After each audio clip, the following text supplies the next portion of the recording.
Good afternoon. Good afternoon to all of you. How are you? I hope all you are safe. जैसा कि आप सभी देख रहे हैं कि कुछ एक इमेज लगाई गई है स्क्रीन पे. There is a image such as numbers means types of numbers are showing in this image. What is this? This is a part of your first chapter of R.D. Sharma number system. Number system. हम सभी जानते हैं कि number system में पढ़ने के लिए हमें सारे नंबर्स की नॉलेज होना बहुत ज़रूरी है. ठीक है ना. ऐसी बात नहीं है कि हमें नंबर सिस्टम नहीं पता है. All we know about this number system and till class 8th everyone knows what is number. Now we will try to explain these numbers in details. So according to this chart, numbers are of two types: real number and imaginary number. Imaginary number is not a part of our course. It will be appear after 10th class. First time you will see the imaginary numbers in your course when you reach to 11th standard. Now we will study all about real numbers. तो real number हमारे दो type के होते हैं. पहला rational number और दूसरा irrational number. ठीक है. इरेशनल नंबर को अभी हम थोड़ा साइड में रखते हैं, बात करते हैं रेशनल नंबर की. तो रेशनल नंबर में हमारे जो आते हैं वो आते हैं फ्रैक्शंस और इंटीजर्स.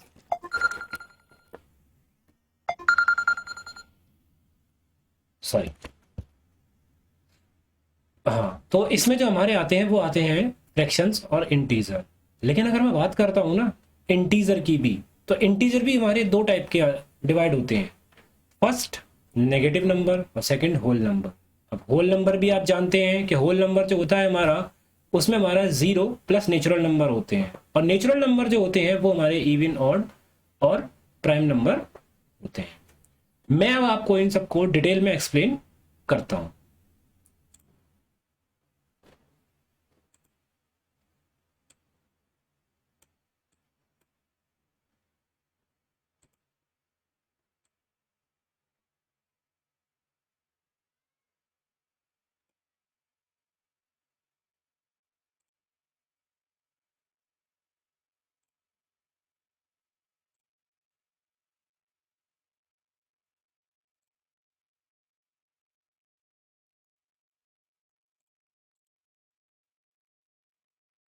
ठीक. Number system.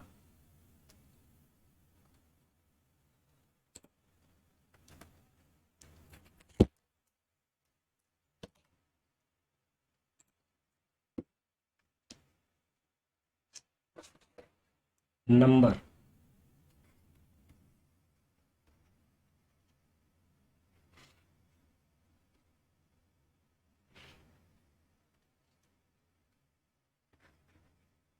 एक रियल,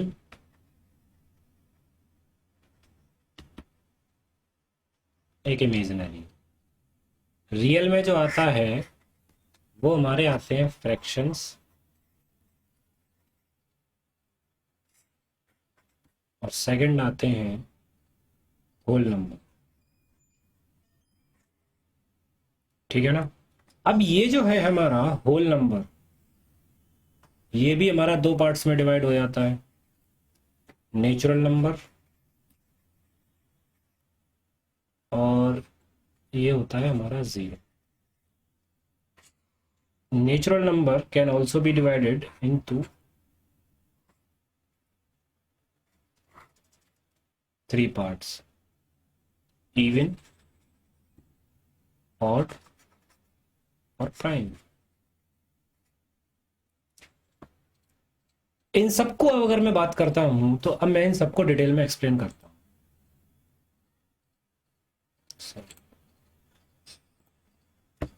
देखो, सबसे पहले जो अभी तक हम पढ़ चुके हैं वो पढ़ चुके हैं नेचुरल नंबर.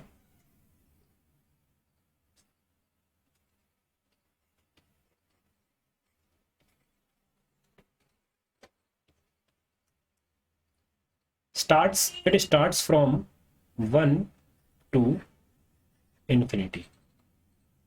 ये जो साइन है ये आपको अब देखने को मिलेगा और इसको हम इंफिनिटी बोलते हैं। Infinity means no definite value, ठीक है। होल नंबर की अगर मैं बात करता हूं, यह हमारा 0 से स्टार्ट होता है, 0 1 2 3 डैश। अगर आप पीछे वाला चार्ट देखो तो उसमें मैंने यही लिखा था। अगर मैं इसको कन्वर्ट करता हूं तो मैं लिखूंगा इसको 0 प्लस नेचुरल नंबर, ठीक है। थर्ड अगर मैं बात करता हूं इवन नंबर, इवन नंबर हमारे नंबर्स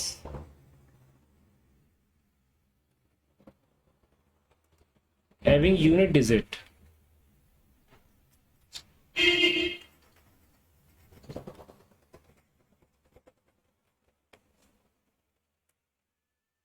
जीरो 2 4 6 8। लाइक अगर मैं आपको एग्जांपल देता हूं 24 98 88 एटसेट्रा, ठीक है। अब मैं बात करता हूं आपका इवन हो गया, odd number,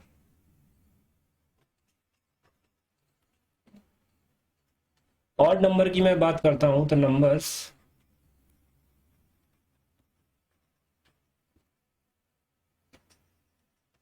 having unit digit, unit digit 1 3 5 7 9।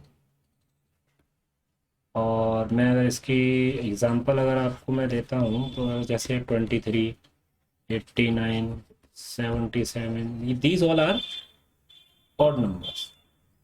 Prime number,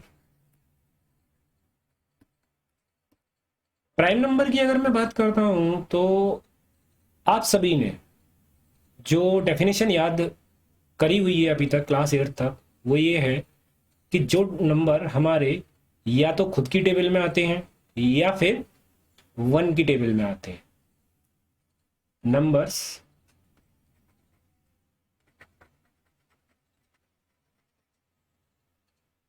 only divisible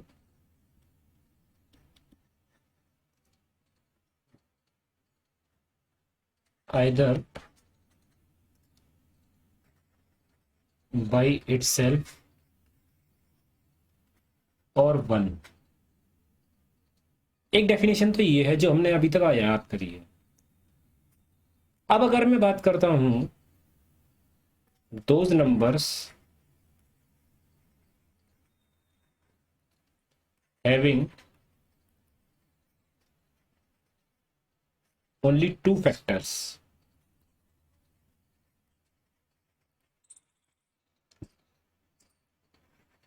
either 1 और number is called prime number।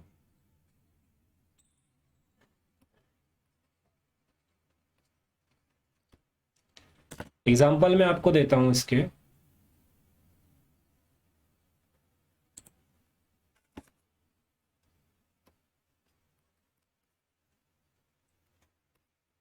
2 3 5 7 9 11 13 etcetera. इस पूरी में मैंने एक नंबर जो है वो गलत लिखा, ठीक है। देखो मैं अगर आपसे बोलता हूं कि इसके फैक्टर कितने होंगे, या तो 1 होगा या 2 होगा, इसमें भी या तो 1 होगा या 3 होगा, इसके भी या तो 1 होगा या 5 होगा। सेम यहाँ पे, सेम यहाँ, same, this is not same. इसके जो फैक्टर होंगे वो होगा 1 3 9। सेम यहाँ पे भी 1 और 11, यहाँ पे भी 1 और 13. Problem occurs here. We studied that key numbers having only two factors is known as prime number. That is this. But what is this? This is called composite number.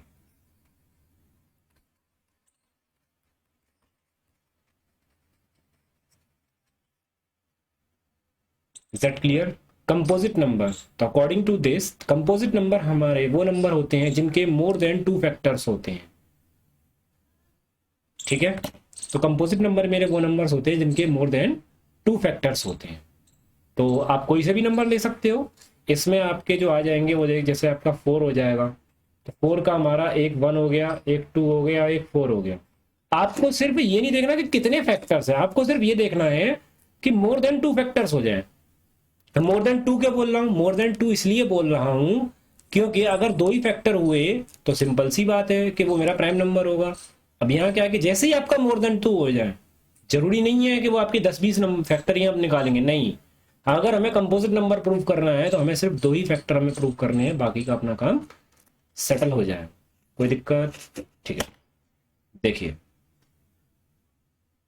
हमने प्राइम पढ़ा, कंपोजिट पढ़ा, even पढ़ा, odd पढ़ा, सब कुछ पढ़ा. मैं बात करता हूं इंटीजर की.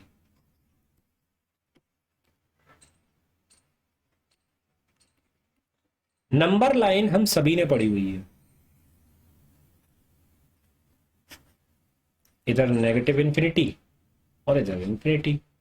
ये जो हो गया हमारा 0, 1, 2, 3, 4, -1, -2, -3, -4, इसी तरह से हमारी ये जो है सीरीज वो आगे चलती जाएगी. यहां से यहां तक जो भी होता है उसे हम बोलते हैं positive integer.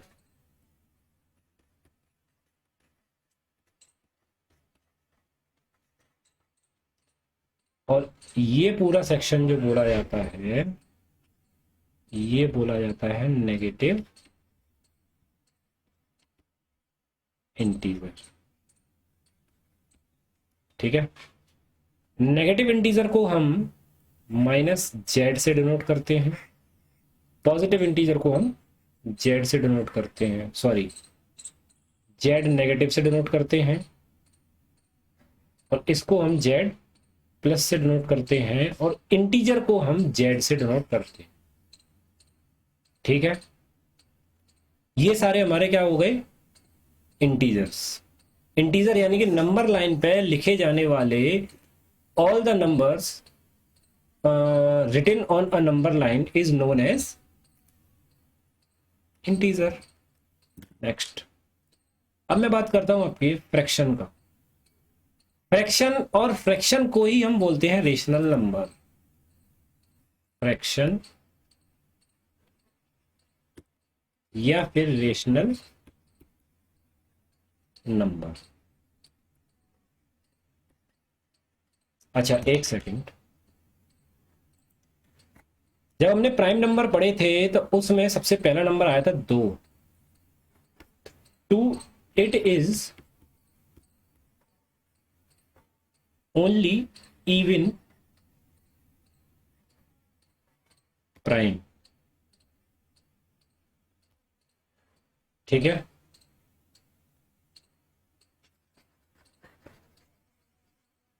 Smallest prime number.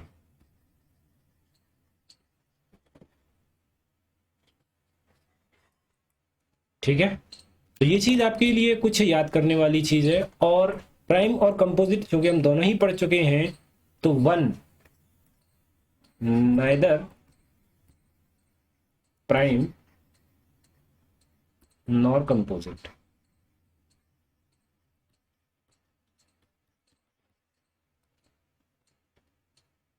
One ना ही हमारा प्राइम होता है, ना ही हमारा कंपोजिट होता है. इसकी प्रॉब्लम तब होती है जब हम प्रोबेबिलिटी वाला सेक्शन करते हैं और हमसे ये बोला जाता है कि अगर मैं एक डाइस को थ्रो करता हूं तो even number, sorry prime number आने की प्रोबेबिलिटी बताइए. What is the probability of finding a prime number on throwing a dice. तो बच्चा उसमें इवन नंबर सॉरी 1 को भी कैलकुलेट करता है, जबकि 1 ना ही प्राइम होता है और ना ही कंपोजिट होता है। क्लियर? ठीक है, अब मैं आगे आपसे बात करता हूं,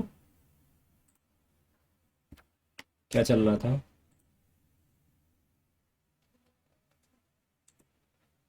इंटीजर हो गया, ठीक है, फ्रैक्शन चल रहे थे। देखिए, तो रेशनल नंबर, या फिर आप इसी को बोल सकते हो फ्रैक्शन, ठीक है।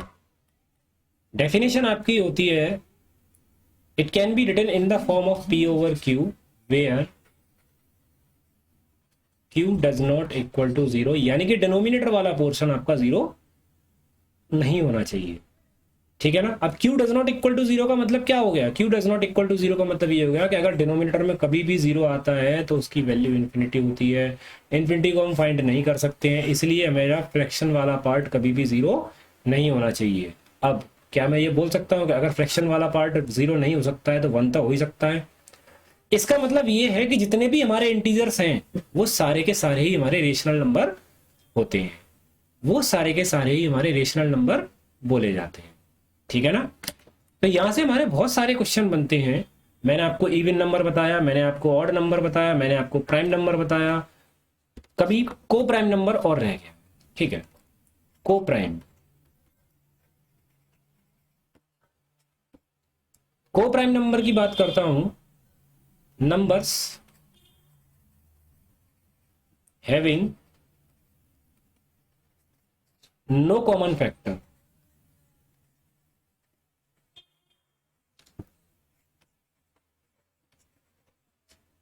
और हैविंग HCF 1।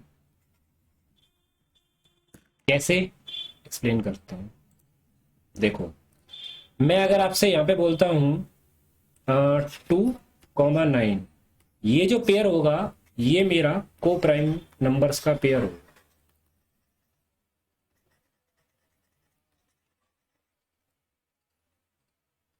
2,5 ये भी मेरा को प्राइम होगा। 7,99 ये दिस इज ऑल्सो को प्राइम। 8,9 दिस इज ऑल्सो को प्राइम। कहने का मतलब ये है कि इनका HCF हमेशा 1 होना चाहिए। दूसरी अगर मोटी बुद्धि की बात अगर मैं करता हूं तो उसमें एक सिंपल सी बात है कि दो नंबर जिनके बीच में कुछ भी कॉमन ना हो एक्सेप्ट 1, तो वो हमारे को प्राइम नंबर बोले जाते हैं। इनका यूज जो हम करते हैं वो हम HCF फाइंड करने के लिए करते हैं। HCF फाइंड करने के लिए करेंगे। नेक्स्ट ईयर जब आप 10th में आओगे तब इस चीज को प्रॉपरली एक्सप्लेन किया जाएगा। फिलहाल आप को प्राइम नंबर समझिए कि जितने भी नंबर, दो नंबर जिनके बीच में कुछ भी कॉमन नहीं होता है, number having no common factor is known as coprime number, ठीक है। हमारे पास को प्राइम नंबर हो गया। हमने हमने सारे नंबर्स जितने भी थे वो हमने अभी तक यहाँ पे एक्सप्लेन कर लिए हैं, ठीक है। एक पार्ट रह गया है इमेजिनरी पार्ट। अच्छा, सबसे पहले हमने पढ़ा था रियल और इमेजिनरी, तो what is real number? What is this? तो जितने भी नंबर हैं, the set of all numbers is known as real number. Set of all numbers is known as real number. चाहे वो हमारा रेशनल हो, इरेशनल हो, टर्मिनेटिंग डेसिमल हो, नॉन टर्मिनेटिंग डेसिमल हो, रिकरिंग हो, कुछ भी हो, even number, odd number, integer, either the number is called real number। Indirectly अगर मैं बोलना चाहूं तो मैं ये बोल सकता हूं कि हमारे आसपास जितने भी नंबर हम देखते हैं उन सबको हम रियल नंबर की कैटेगरी में डालते हैं और इसको हम कैपिटल R से डिनोट करते हैं। Capital R is set of all numbers. ये जो हो गया हमारा सेट में हमेशा यही वाला ब्रैकेट लगाया जाता है, ठीक है। तो set of all numbers, I don't think यहाँ पे कोई दिक्कत होनी चाहिए। एक नंबर अभी आपका और बचता है और वो है हमारा इरेशनल नंबर। रेशनल पढ़ लिया तो भैया इरेशनल भी तो पढ़ेंगे। irrational number. So what is rational number? Irrational number, a number that is not a perfect square number. Either we cannot find the square root in natural number is called irrational number. Suppose that मैं आपसे बोलता हूं under root 4, तो इसकी value हो गई 2, तो this is not under root 4 is not a irrational number. But अगर मैं बोलता हूं आपकी अंडर रूट 3, इसकी जो वैल्यू होती है वो होती है 1.732 अंडर रूट 2। इसको भी मैं बोलता हूँ 1.414। ये भी मेरा इरेशनल होगा, ये भी मेरा इरेशनल होगा। इनडायरेक्टली आप बोल सकते हो अंडर रूट 5।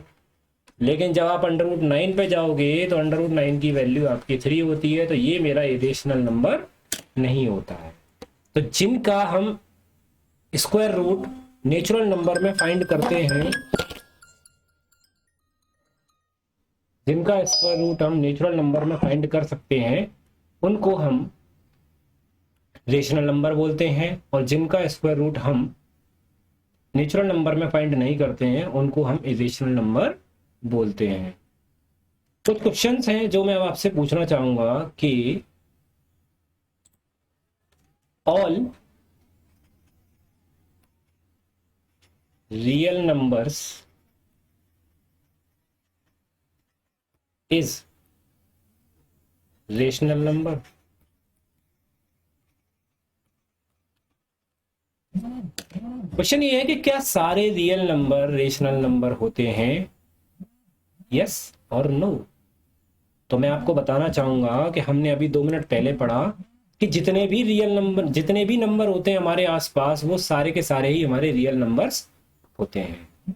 तो अगर रियल नंबर होते हैं तो ऑब्वियस सी बात है कि उन रियल नंबर्स में आपके रेशनल भी आएंगे, उसमें आपके इरेशनल भी आएंगे। और मैंने आपसे सिर्फ ये बोला कि all real numbers are rational number.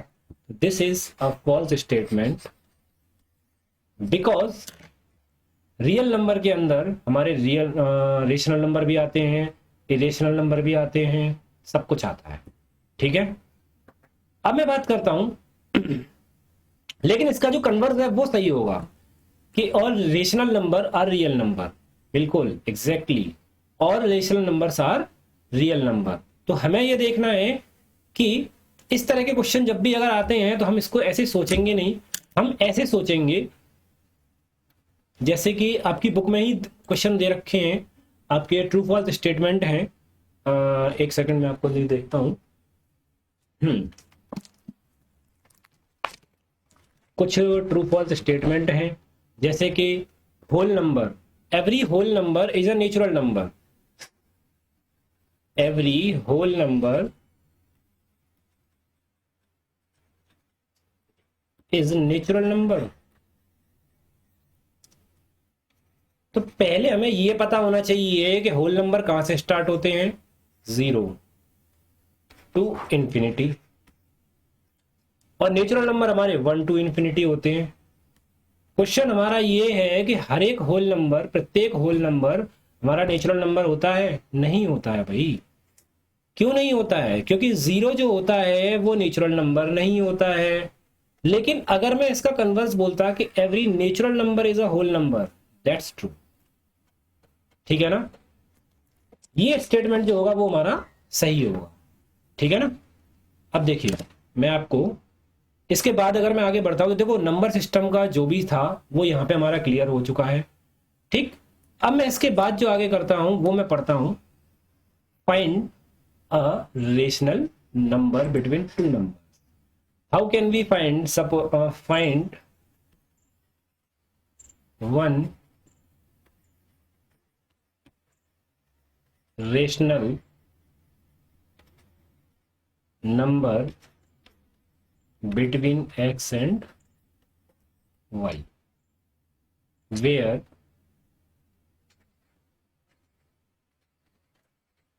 x is greater than y। ठीक है, अगर मेरा x बड़ा है तो आपको जो बनाना है एक नंबर बनाना है जो x और y के मिडिल में आए। रेशनल नंबर का मतलब क्या होता है, जो इनके बीच में आए।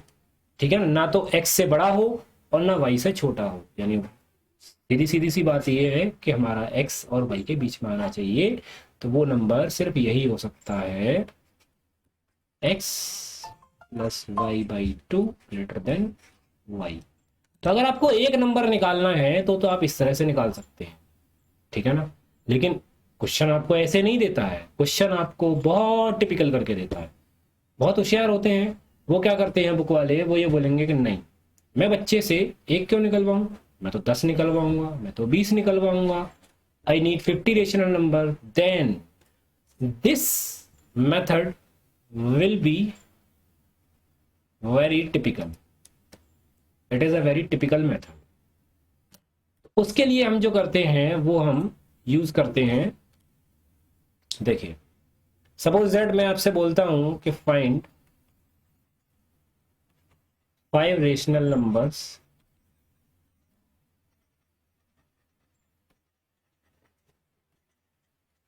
Between 1 and 2।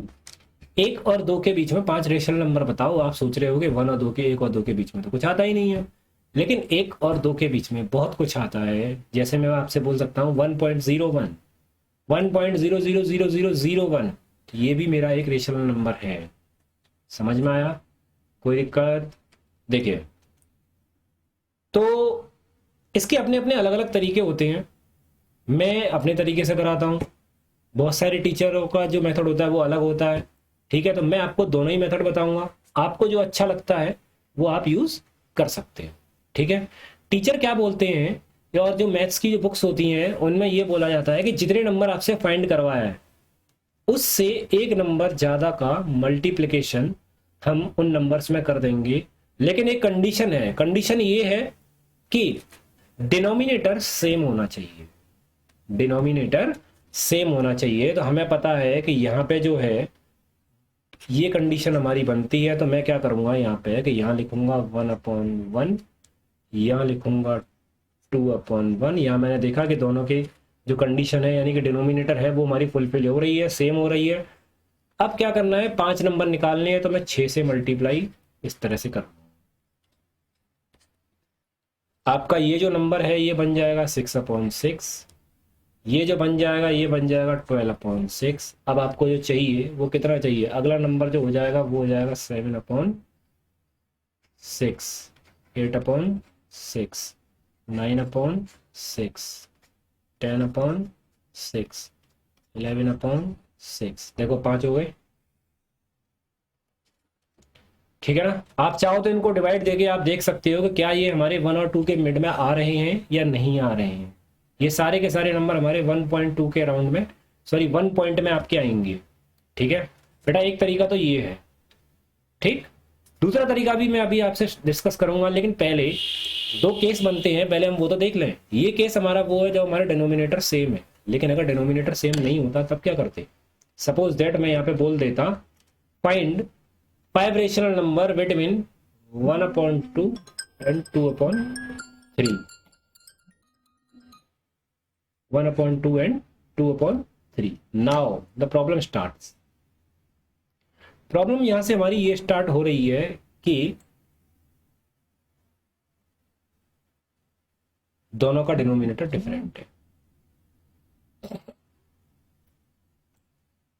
दोनों का डिनोमिनेटर डिफरेंट है। तो अब इस केस में हम क्या करेंगे, सबसे पहले जो हम करेंगे वो ये करेंगे कि इनके डिनोमिनेटर्स हम सेम करेंगे। तो डिनोमिनेटर सेम करने के लिए, डिनोमिनेटर मेरे को सेम करने के लिए मेरे को, हाँ, जो इनके डिनोमिनेटर्स हैं, डिनोमिनेटर्स एलसीएम लेंगे हम, एलसीएम ऑफ डिनोमिनेटर्स 2,3, जो कितना आएगा 6। ठीक है, तो पहले आपको कुछ ऐसा सेटल करना है कि पहले इनके जो डिनोमिनेटर्स हैं वो मेरे को सही करनी है, यानी कि मेरे को डिनोमिनेटर में किसी तरह से 6 लेके आना है। तो देखो जरा यहाँ पे 1/2 लिखा है, मैं इसमें किस नंबर से मल्टीप्लाई करूं कि मेरा डिनोमिनेटर यहाँ पे 6 आ जाए। आप बोलोगे कि सर 3 का डिवाइड कर मल्टीप्लाई करता हूँ, तो अगर बेटा यहाँ पे आप 3 का करोगे तो 3 का यहाँ पे भी करना पड़ेगा, तो आपके लिए नंबर बन जाएगा 3/6। ठीक है, अब मैं बात करता हूँ 2/3 की। 2/3 में भी मैं अगर आपसे बोलता हूँ कि बेटा यहाँ पे अगर मुझे 6 करना है, तो आप बोलोगे सर यहाँ पर 2 का मल्टीप्लाई कर दिया जाएगा। 2 का यहाँ करोगे तो 2 का यहाँ करोगे, तो ये हमारा बन जाएगा 4/6। ठीक है, इनडायरेक्टली अब वो आपसे ये बोल रहा है कि 3/6 और 4/6 के बीच में 5 रेशनल नंबर्स आपको काउंट करनी है।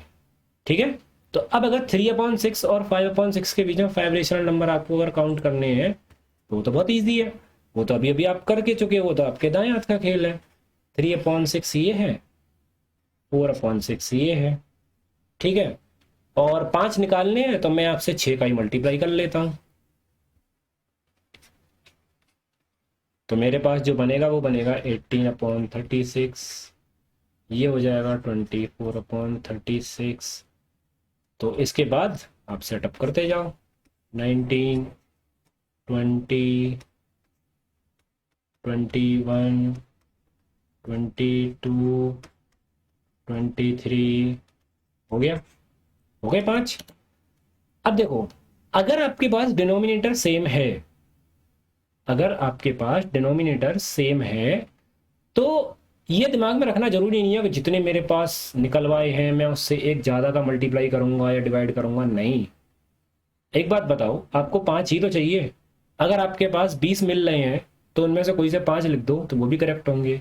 तो ये बात ध्यान रखना कि मे बी और मे नॉट आपका जो आंसर है वो आपकी आंसर शीट से मैच ना करे, लेकिन उसमें कोई भी परेशान होने वाली बात नहीं है। तो अब मैं क्या करता हूँ आपके लिए, जैसे कि हाँ, अभी वाला ही क्वेश्चन मैं लेता हूं, तो मेरे पास था 3/6 और था 4/6, मेरे को 5 निकालने हैं, लेकिन मैं क्या करता हूं उसमें 50-50 का मल्टीप्लाई कर लेता हूं। अब देखो यहां से क्या होगा,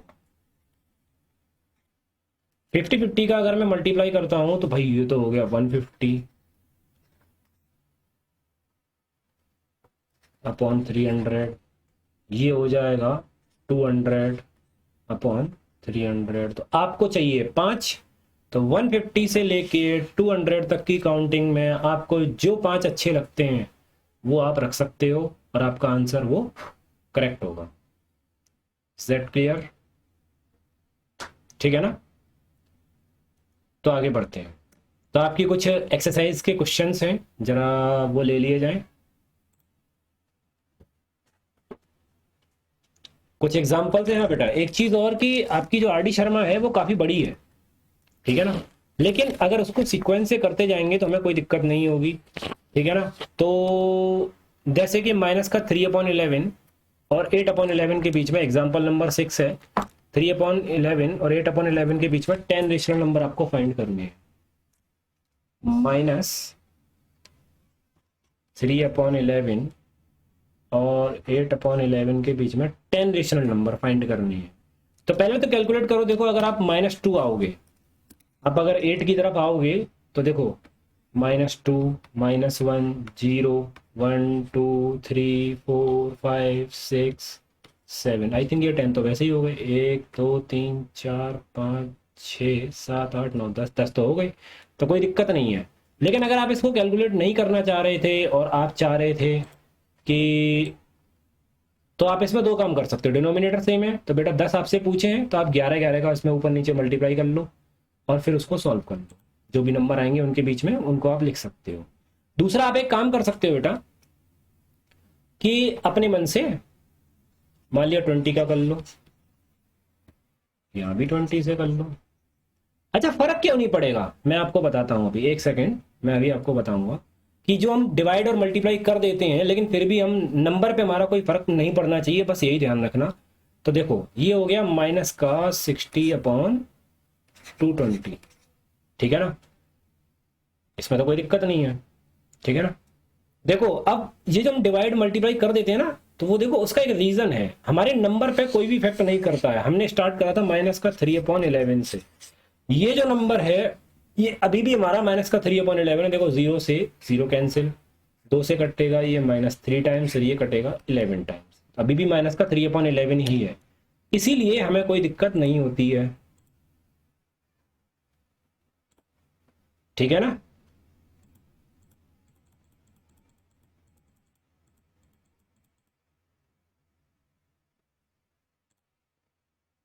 ठीक, देखो तो ये हो गया माइनस का 60/220, ये हो जाएगा 160/220। क्या मैं यहाँ से लेके यहाँ तक 10 रेशनल नंबर नहीं लिख सकता हूँ? मैं यहाँ पे 10 तो छोड़ो, मैं यहाँ पे 100 के राउंड में भी लिख सकता हूँ। तो यहाँ से आज हमारी ये पहली एक्सरसाइज है। इस एक्सरसाइज में हमें यही सब फाइंड करना है कि किस तरह से हम को अपने रेशनल नंबर फाइंड करने हैं, किस तरह से हमें जो हमारे नंबर सिस्टम है उससे रिलेटेड सारे क्वेश्चन हैं तो वो हमें फाइंड करने हैं। इन सबको ध्यान में रखते हुए आपके पास रेशनल नंबर फाइंड करने के दो टाइप के क्वेश्चन हैं। पहला, जब आपका डिनोमिनेटर सेम हो, दूसरा जब आपका डिनोमिनेटर सेम ना हो। ठीक है, तो उम्मीद करूंगा कि आपको आज का सेशन पसंद आया हो तो इसको आप लाइक करिए, अपने दोस्तों को बताइए, शेयर करिए कि हाँ कि मैं अपनी क्लासेस यहाँ पे ले रहा हूँ और आप अपनी स्टडी को कंटिन्यू रखिए। Thank you very much.